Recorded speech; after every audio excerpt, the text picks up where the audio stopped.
When we entered lockdown in 2020, no one knew quite how long we'd be in this pandemic.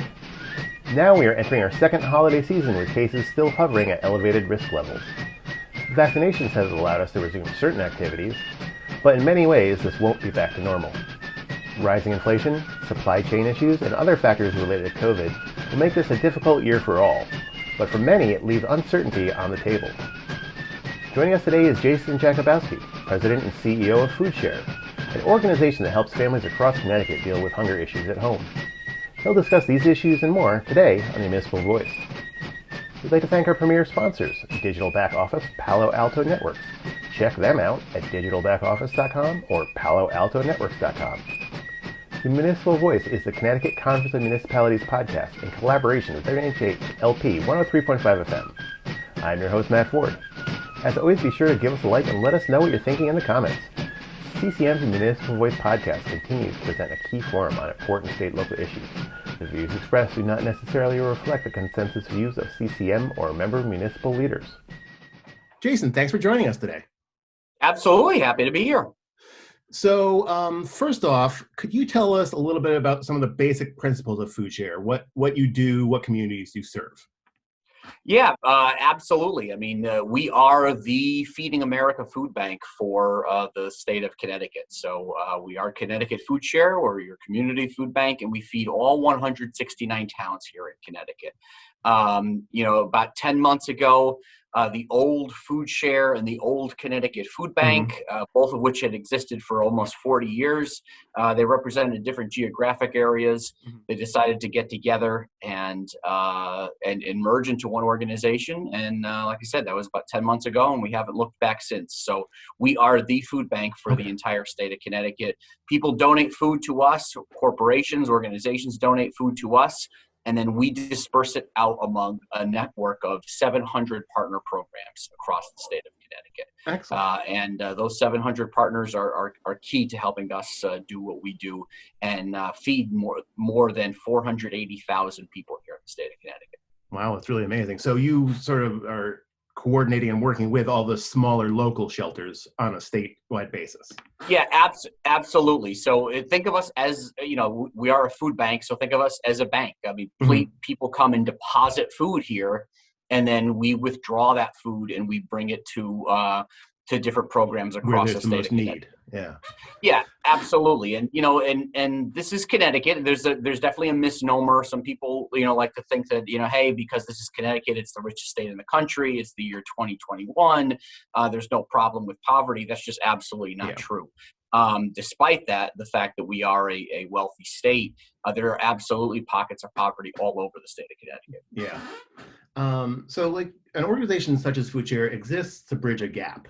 In your case, it's hunger. In a political sense, when we're talking about hunger, what exactly are we talking about? To say people know that we're rich, so there's not people, starving in the streets. What are we talking about when we talk about hunger? Yeah, you're talking about, one of the terms that one of the formal terms that people use is food insecurity. It basically refers to somebody who doesn't know where their next meal is coming from, or somebody who doesn't know whether they're going to have a next meal. And that is the measure by which we do what we do here at Connecticut Foodshare. Right now in the state of Connecticut, like I said before, there's about 480,000 people who are food insecure, who don't know where their next meal is coming from. And that's a staggering number in a state as small as Connecticut. During the pandemic, it was about that number got as high as 550,000. So there is definitely a large capacity for there to be a lot of there's definitely the likelihood at times for there to be a large number of people here in Connecticut who are food insecure. But when somebody's hungry, that's what it means. It means they don't know where the next meal is. Doesn't mean they know means where they don't know where their next meal is coming. So, like as you said before, people have this idea that Connecticut is a rich state, so people can't be hungry, and America is a rich country. We know that lots of food gets wasted, stuff gets thrown away. So what conditions are there that can make a family in Connecticut, even sometimes with full-time workers, struggle with putting food on the table? Well, I think there's two things. First of all, there are definitely the folks that my friends at United Way refer to as the Alice population, people who live who are employed, as many of them fully employed, but because of the high cost of living in a state like Connecticut, and because it's just the high cost of living in general in the world right now, are living paycheck to paycheck. And they may have enough money to cover their mortgage. They may have enough money to cover their rent, their electricity, their utilities, their student loans, but they may not have enough money to be able to cover food. And what ends up happening, and this happens all the time, is when people are given a choice between what gets cut. Are you going to cut your shelter? Are you going to cut your clothing? Are you going to cut your utilities? No, in most cases, you end up cutting food. You say to yourself, hey, food is the thing I can go without. And it's just not true. So that's one type of client that we have. The thing that the pandemic pointed out, though, is that there's so many clients that are 1 or 2 paychecks away from finding themselves in that position. Yeah. In the early days at Rentschler Field, during the pandemic, when we were at emergency drive-through distributions, we did a survey and we found that 73% of the cars that were going through Rentschler Field had never used one of our services before. So everyone was staying home, but before the rescue plan checks or the help came, a lot of people needed food. Absolutely. And if you talk to them, the types of stories that they would tell were almost always the same. They were almost always, hey, I had a good job. I was gainfully employed, a 6-figure a year job. And then due to no fault of my own, the pandemic happens, my job closes, the rug gets pulled out from under me, and now I don't know how I'm going to make my monthly payments. Yeah. It was unfortunately a very common story during the pandemic. Yeah. So there's obviously the pandemic, people who lost the job and were new to this, but on the other side, there's people who have been kind of dealing with this for a while. And a recent story in the New York Times talked about something called the benefits cliff, as they refer to it. Yeah. Where families sometimes can get a raise and suddenly not be eligible for something like SNAP or nutrition assistance. So if they're making $20,000 a year and the limit is, $20,100, if they get a raise and they're making, $20,105, suddenly they don't qualify, but that's only $100 more a year, which is probably far less than they were getting assistance-wise. Yeah. So where's the disconnect with this formula? And, can getting a raise in this business be a burden? Yeah, it's definitely unfortunate, and we've definitely seen situations like that before. There have been times where even here with our own employees, we've given out raises, and it means that people are now no longer eligible for a benefit that they would have otherwise been eligible for. So I wish I could say that didn't happen all the time, but it does. I mean, because so many of these benefits, particularly benefits like SNAP, it's so particular in terms of what your level of poverty has to be in order to acquire the benefit. Now, one good thing that has happened over the last 9 months in this particular administration is that they've finally taken the amount of money or the basis of determining SNAP funds, and they've upped it to reflect 2021 prices in stores. So the problem with SNAP for many years was that it was being based on 1975 prices. And obviously the price of a loaf of bread has gone up, the price of a gallon of milk has gone up, all those things have gone up, but the SNAP program, the SNAP benefit never reflected that until finally a few months ago, the federal USDA decided to make that change. So, that's a big step in the right direction, but we're still not 100% of the way there. Yeah. Interesting that they finally, after all those years, got to it this year. And when you say they've updated to 2021 costs, does that include, because I know in the news we're hearing about inflation and supply issues and stuff, with populations that are right on that line, as you say, like paycheck to paycheck, are those increases in food costs going to be a problem, and are you going to see more people because of that, you think? Oh, absolutely, and we've already seen it. I mean, obviously, that's any time that the cost of food increases or the cost of the product that we're distributing increases, it means that people can get less of it for $1. We get that. We've already heard that from clients and from some of the agencies, coming to us. They have people coming to them for the first time saying, hey, I used to be able, my dollar used to go a lot farther than it can right now. That is not unusual in an economic downturn. That's not unusual in times of inflation. It's also an issue for us because in many situations, we're also procuring food ourselves. And obviously what we could buy for, say, $100,000, isn't going to get us as much as it would have maybe a year ago. So yeah, inflation is definitely a very real concern. The increase in those prices is a very real concern. It does have a direct impact on us, but it also has an indirect impact because it does impact the people that the people that we are serving out there in the community. Yeah. Earlier, I was looking at your website, and you have some stats on there, and you say that 1 in 9 people is struggling with food insecurity, and 1 in 7 children. Yep. What is the impact of this on the greater Hartford area, and what is the impact on those individuals, those families? Oh, I mean, it's terrible. I mean, every study that has ever been done has shown that it's harder to learn, it's harder to get an education, it's harder to stay still, it's harder to focus if you don't have a proper nourishment, if you don't have proper food. And if you look at children in particular, I think that you see a lot of a lot of people, a lot of kids, struggling with food insecurity in school systems, and it does translate to academic performance. So I mean, I'm not a psychologist and I'm not a sociologist, but it's hard to do your homework when you're hungry. Psychologists and sociologists have determined that. So that's why it's so important for us to take a look at it. The second piece is it's also probably what government itself has the most control over, from the federal level all the way down to local school systems. I mean, the school lunch program has been a hallmark of American public schools for the last 45 plus years. And now, when I was in school, there was 1 meal a day. You have a lot of children today in public schools across the country, and certainly here in Connecticut, they don't just get 1 meal a day in school. Sometimes they get 2, sometimes they get 3. And that adds, what that creates, unfortunately for us, is another problem, is that during the summer is the hardest time of the year for people struggling with food insecurity. People always say to us right now, you and I are talking here on in the middle of November. We're obviously immersed in turkeys. We're immersed in Thanksgiving. We're immersed in all the end of the year holidays. But while the most attention to food insecurity is given at the holidays, the worst time of the year for food insecurity is during the summer months, specifically because you have kids that were used to 1, maybe 2, maybe 3 meals a day in school, dropping down to 0.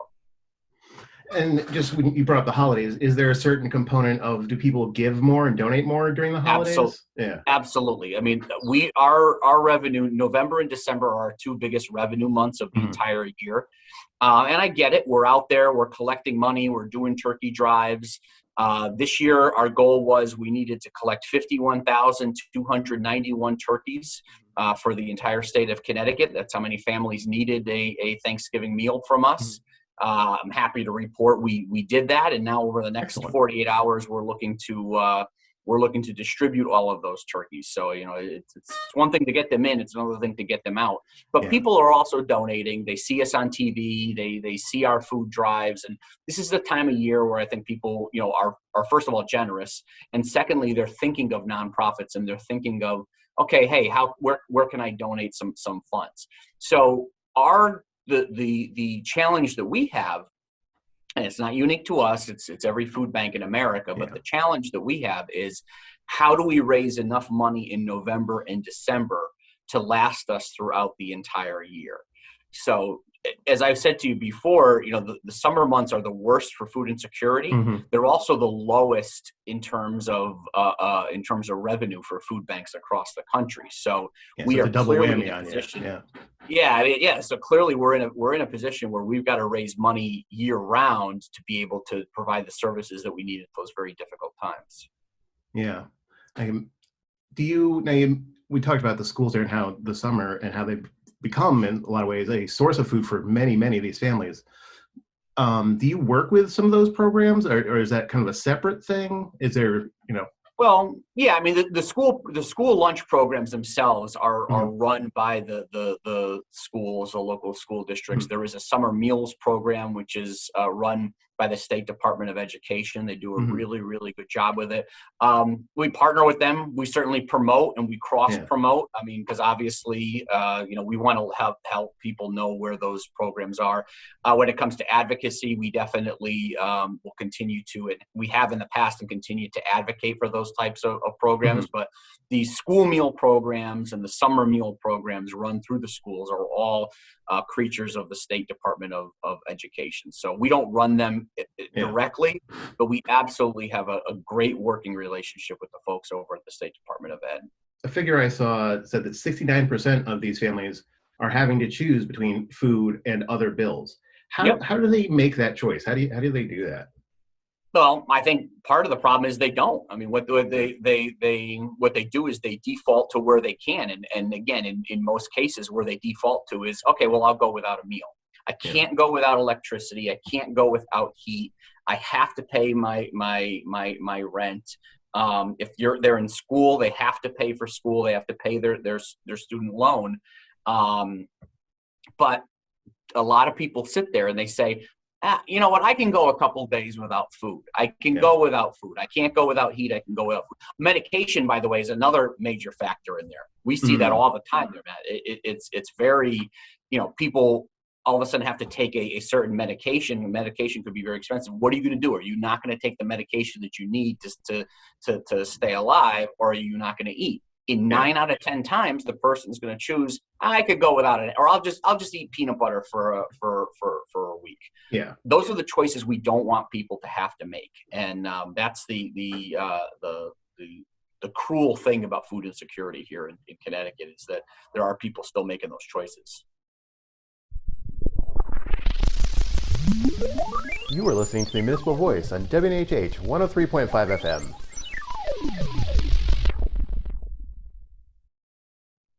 Again, looking at your website, you say that sometimes we need to have difficult conversations about these things, confronting hard questions. Yep. Do people just need more money? Is there any statistics on yearly salary where you start to see the food insecurity begin?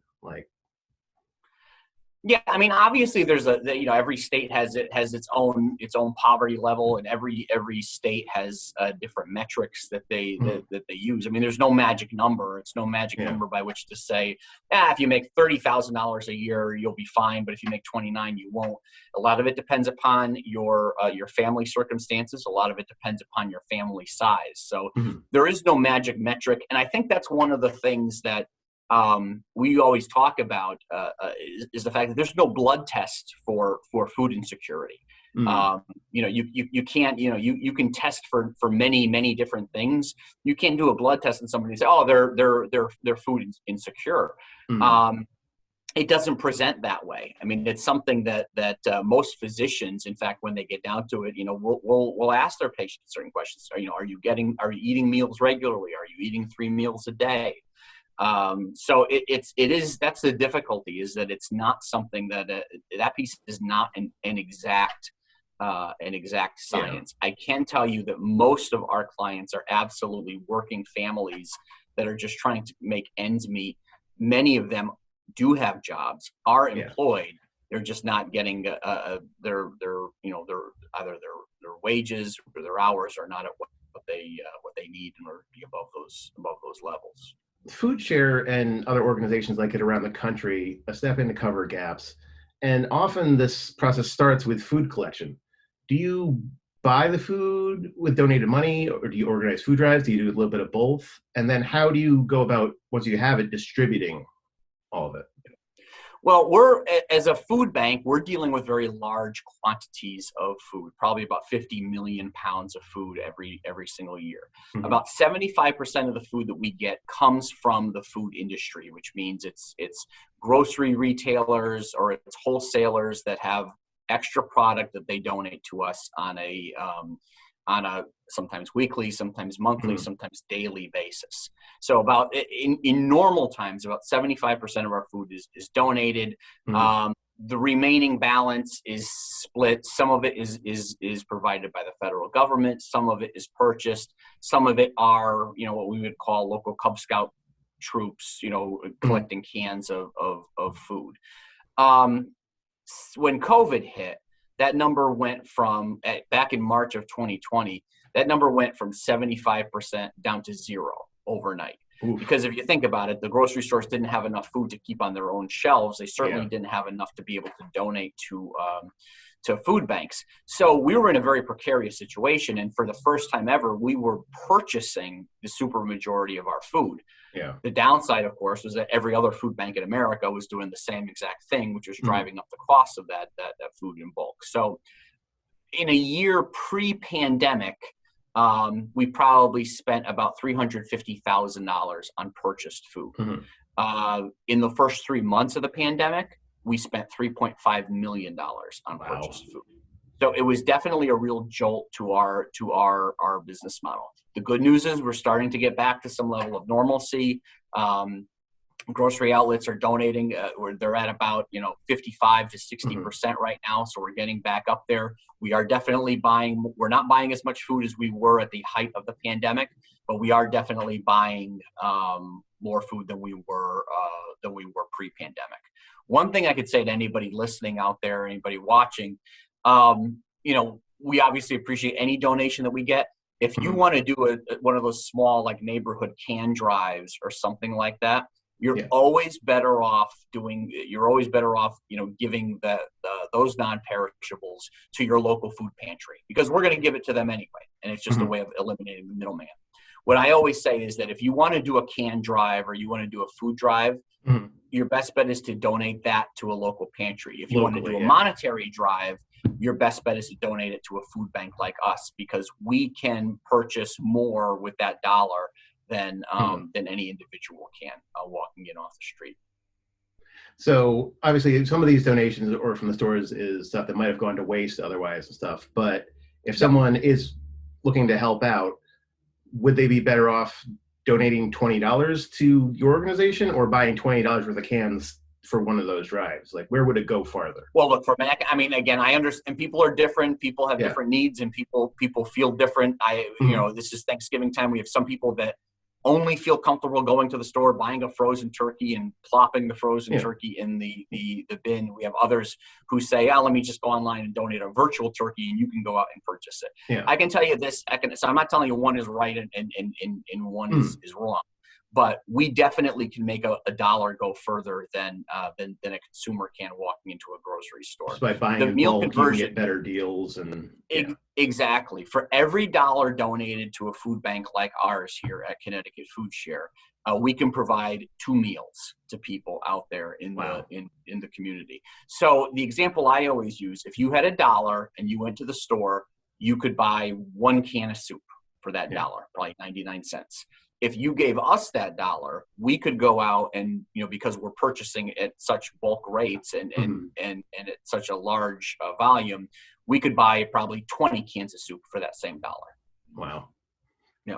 Good to know. It is. I think that's one of the things that people like about food banks. It's one of the reasons why people donate to us, because we do have a very high value proposition. So you also have programs that help families build food security. Raise awareness in the community, and research some long-term solutions. Can you tell a little bit about some of these programs? Yeah, absolutely. We have a great SNAP outreach program, and SNAP is what, when I was a kid, we called food stamps. SNAP is the first line of defense against hunger, and I think a lot of people don't realize that. For every meal that a food bank provides, SNAP can provide 9. So that is the first line of defense against hunger. It gives people dignity. It lets them choose their own product. It lets them go to the grocery store.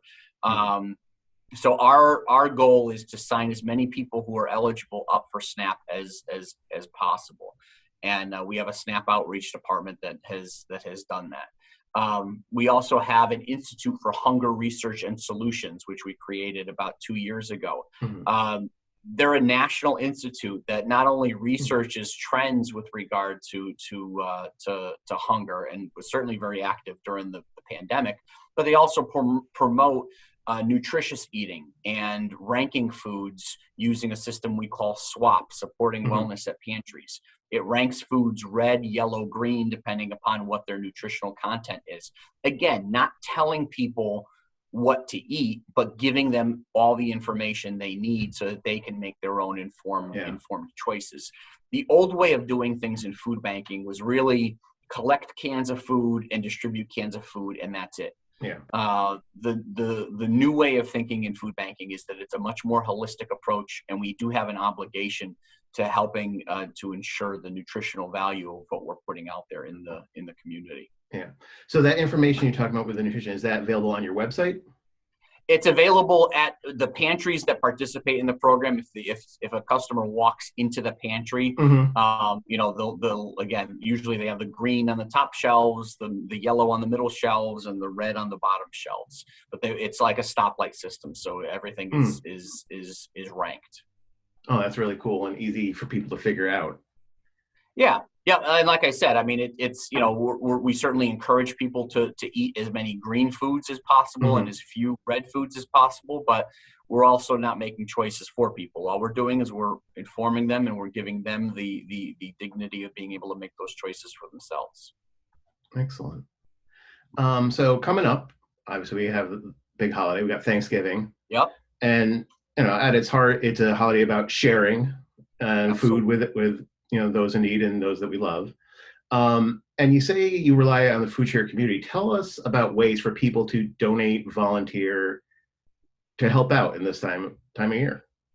Yeah, and again, whether it's this time of year or whether it's year round, I mean, the easiest way to help support us is to go to ctfoodshare.org. That's our website. You can sign up to volunteer on the website. You also can make a donation on the website. Right now, we're finishing up. We're at the final days of our Turkey in 30 campaign. This is the first time we've ever done this as a statewide campaign. Like I said, we had people donating frozen turkeys. We had people donating virtual turkeys. By the end of the day, by the end of the day on Tuesday before Thanksgiving, we will have had 51,291 birds out the door. So wow. That is it's definitely a daunting number, but our team has done a great job rising to the occasion. But if people want to help, absolutely, the first place I always direct them is ctfoodshare.org. We have all of our volunteer shifts on there, and it is the easiest way to make a donation. Interestingly, if people also need help, that's the same place that they should go. On ctfoodshare.org, we have a list of all of our pantries, all of our 700 partner programs and mobile sites across the state of Connecticut. I always say that if somebody is food insecure here in Connecticut, there are 700 options around the state there for them. It may not be right in their backyard, but there should be something near most people in the state. And if people can't remember ctfoodshare.org and they need help, the easiest thing to do is remember United Way 211. You can call 211. You can find out where your local pantry is, what's open, what's closed. We update them every single day. That's good to know. So you mentioned the Turkey and 30 fundraiser. What's the 30 part of that? Tell me a little bit more. It's some, and I can't take credit for inventing it. I inherited it. It started as many years ago as a turkey and a 10, and then a turkey and a 20, and it's been a turkey and a 30 since I've been here at Connecticut Foodshare, and I'm sure someday it will end up being turkey at a 40. But the idea behind it is that we're asking people to donate a turkey and $30. The turkey is so that people have a good Thanksgiving. The $30 is to help us do what we do throughout the rest of the year. The $30 is an acknowledgement that just because the calendar turns and, just because the holidays are over and just because it's January 1st does not mean that food insecurity has magically disappeared here in the state of Connecticut. So it's a creative campaign, and it's a way to accomplish two things at once, to focus on the immediacy in front of us. Because like you said, Thanksgiving is a time for sharing, but to also acknowledge that this thing doesn't end after Thanksgiving's over. So the turkey's donated, the holiday cheer portion, but then you get the money that you can use, as you said, for summer when people are more absolutely than ever. That is what that's exactly what we do. Like I said, most of our revenue comes in November, December. we have to bring in enough revenue in November and December to be able to sustain us throughout the rest of the year. The good news here in the state of Connecticut is that the people of Connecticut are very generous, whether it's individuals, whether it's corporations, whether it's foundations. They really stepped up to the plate during COVID, during the pandemic, but they step up to the plate every single year. Like I said, the fact that we were able to collect and distribute 51,291 turkeys, I mean, those didn't just fall out of the sky. People donated either the turkeys or the funds for those turkeys, and we couldn't do it without the people of Connecticut. So often at the end of an interview on the show, we like to ask the guests about the future. Do you foresee a future in which an organization like Foodshare is no longer needed? What is the future of Connecticut, hunger in Connecticut in this country? Yeah, I think if you talk to the CEO of any food bank, and there's about 199 of us in the country, if you talk to the CEO of any food bank in America, I think we would all unanimously agree our ultimate goal is to put ourselves out of business. I mean, we would love to do that. Unfortunately, we also acknowledge the fact that hunger and food insecurity have existed going back to the Old Testament. Yeah. So this is unfortunately a problem that has plagued a human civilization for thousands, if not millions of years. So I like to be an optimist. I like to think about what are ways that we can continue to reinvent what we do. I think that looking into so anyway, the bottom line is projecting 10 years out, 20 years out is a very difficult proposition for people in food banking. Again, We'd love to put ourselves out of business, but I don't think it's going to happen. What we can predict is where we're going to be. We try to take things 1 year at a time. Mm-hmm. So here we are at the end of 2021, and I have gotten the question a number of times from different interviewers about what are you expecting for 2022. Yeah. Again, as an optimist, I believe we will finally be behind the bulk of the pandemic in 2022. That we won't be doing the emergency drive-through distributions that we did through much of 2020 and through almost all of 2021.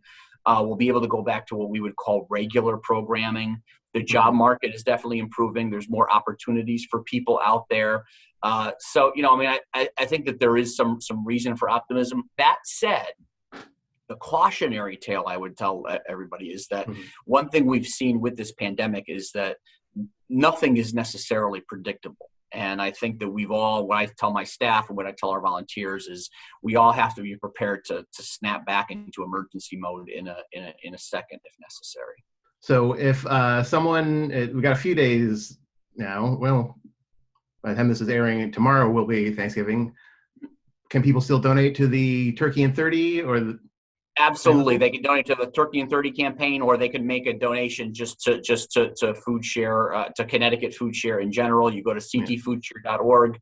You could still donate a virtual turkey, or like I said, you can just donate $20 if you want. Every dollar donated to Connecticut Foodshare can feed 2 people and provide 2 meals. And of course, we're definitely collecting funds year round.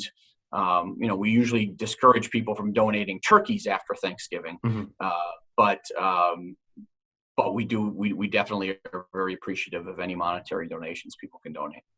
Excellent. Well, Jason, thanks so much for speaking with us today. Yeah, absolutely. No, thank you very much, and happy Thanksgiving. Happy Thanksgiving to you. Keep up the good work. We'd like to thank our guest, Jason Jakubowski.